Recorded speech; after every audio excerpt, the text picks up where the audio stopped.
If you guys are in need of any grinding services, hit up my guy Rose NBA on Twitter. From domination to getting you guys a 95 plus overall hidden gem, he does it all. What's up, y'all? It's Ty. In this video today, we're going to be going over talking about our top 10 auctionable or sellable point guards right now in NBA 2K25 MyTEAM. Now, if you got a guy like Galaxy Open Chris Paul, or even let's say like a pink diamond hidden gem that you personally really like, then obviously they're good. Like Pink Diamond James Harden obviously is good. But I can't include all of those cards because, again, they're not accessible. And would that really help you guys out? I'm trying to hopefully help you guys decide who to build for your, or who to get to build your specific squad.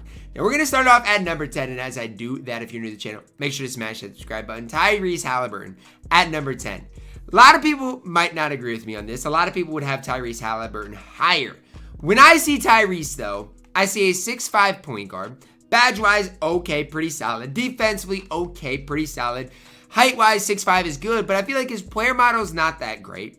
He's not great at really anything. Offensively, he's okay. Defensively, he's okay.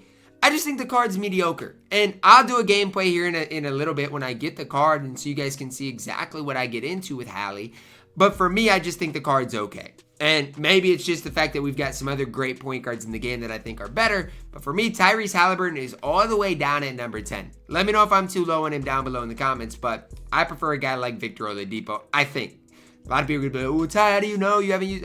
Look, I just prefer a guy like Victor, I think. Here's why. Victor is 6'3", 91 3-ball, 98 driving dunk. Going to do that better than Hallie, 86 ball no. Defensively, it's kind of pick what you want. Victor on the perimeter is going to be way better. Badge-wise, I think Victor is just as good as Tyrese Haliburton as well with those very important Hall of Fame badges. I like some point guards better than Victor Oladipo, and a lot of you guys are going to look at this and argue, Ty, Victor should be higher on this list. However, it just depends on who you personally like more. I like some point guards more than Victor Oladipo, who does come in at my number 9. At number 8, I'm plugging in Diamond Jalen Green. This is personal preference. Jalen Green, 6'4". I like his player build. 92 3-ball, 95 driving dunk, good release, 94 ball handle, defensively solid. In my opinion, this is me, Jalen Green's got a better player build than Tyrese Haliburton. He's got a better release than Tyrese Haliburton. You do have to badge Jalen Green up, though. And that's one of the main reasons I'll probably run Victor Oladipo over Jalen Green. Because my Victor Oladipo does have every badge you could ask for in the entire game. I'm comfortable with Victor Oladipo. It's tough for me to make the switch. However, I do believe for the average person, they're going to be better than Jalen Green. And if you're one of the guys that did get those 5 wins for Jalen Green, you got your point guard of the future. Genuinely, like Jalen Green is really good, does a lot of things at a really high level, and I genuinely think even defensively, he's underrated and underappreciated just for the sole fact of I think his player build is better than people give him credit for. Jalen Green coming in at my number 8. At my number 7, maybe it's just biased because I got the Galaxy Opal card, but I'm plugging in Diamond Chris Paul. Look, I've used the Diamond Chris Paul even before even before I got the Galaxy Opal Chris Paul, and I'm a believer I like this Chris Paul card more than a guy like Victor Oladipo. Why? He's only 6 feet tall. He can barely dunk. Why, though?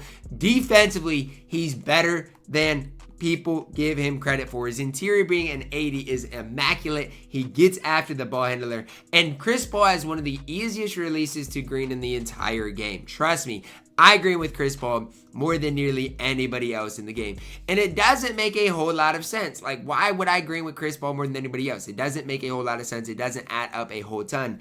But trust me when I tell you, I've had more success with this Diamond CP3 than nearly anybody else. If you can find one that is fully badged on the auction house, he is definitely a card I'd recommend you guys picking up.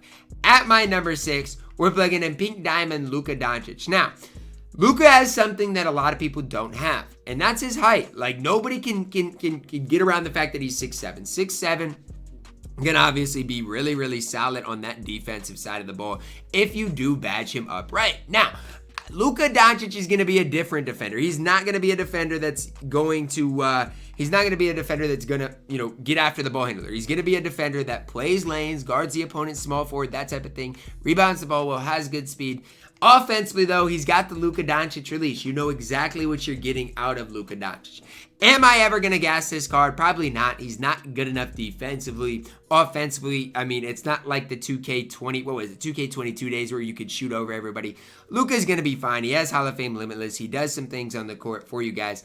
I just think that there are better options for you guys on the court than Luka Doncic. At my number, where are we even at here? At my number 5, we're plugging in Russell Westbrook's diamond card. Yes, I am higher on diamond Russell Westbrook than Luka Doncic. And you guys can disagree, but with Russell Westbrook, it all starts and ends with his player model and player build.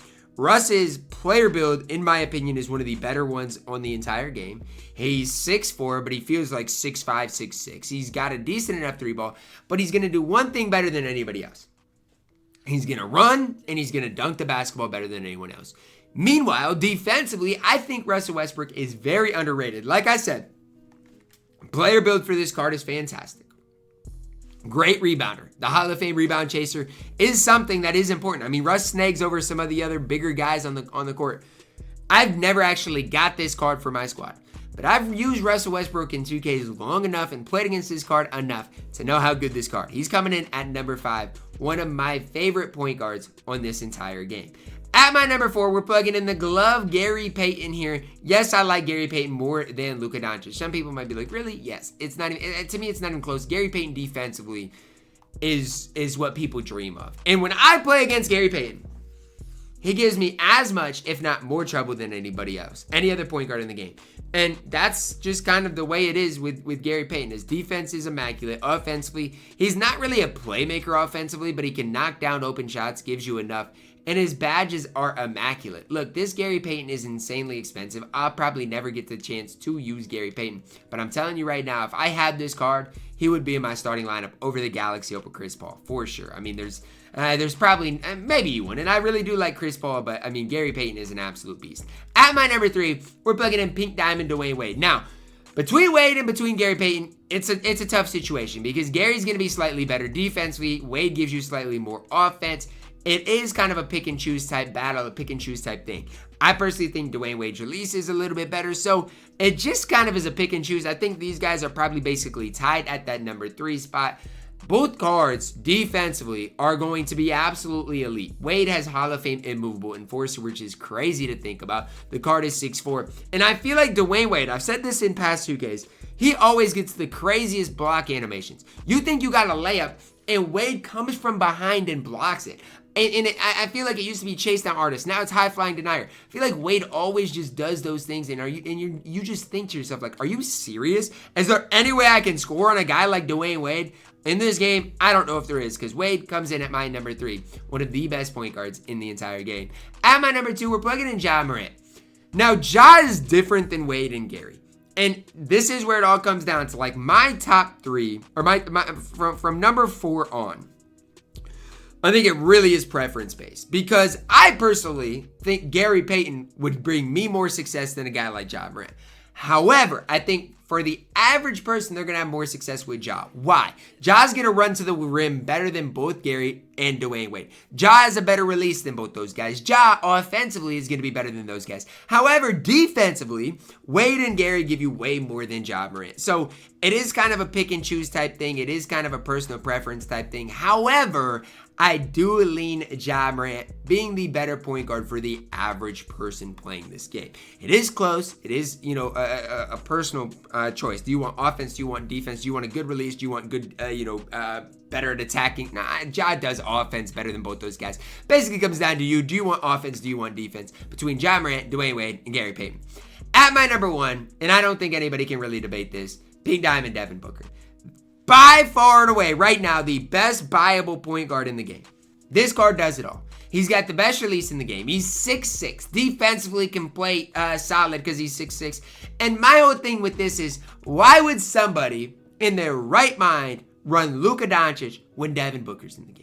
Can you guys explain that to me? Because D-Book's 6'6". He's got a way better release. Defensive stats are better than Luka's. Luka doesn't even have a defensive stat above an 80. D-Book's got 86 perimeter with a 78 interior as well as an 80 steal. It's not even remotely close. Devin Booker is our best point guard in the game right now.